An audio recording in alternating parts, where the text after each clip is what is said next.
How to transfer from Western Union to GCash. Requirements as a sender. There are several ways you can send money. First is you can send money online through the Western Union website.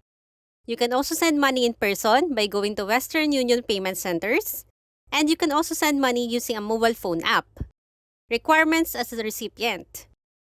As a recipient, you must have a fully verified GCash account in order to claim your money from Western Union. Let's start withdrawing your money from Western Union to GCash account. Open your GCash app, click Cash In. Under Remittance, select Western Union. Type the exact amount of remittance to be received. Type your 10-digit MTCN number. Type your country of birth. Knowing these details is essential in claiming your remittance. Western Union requires a 10-digit MTCN number. Click the Next button. Make sure to cash in immediately to claim your remittance, as your remittance's reference number might expire within 90 days.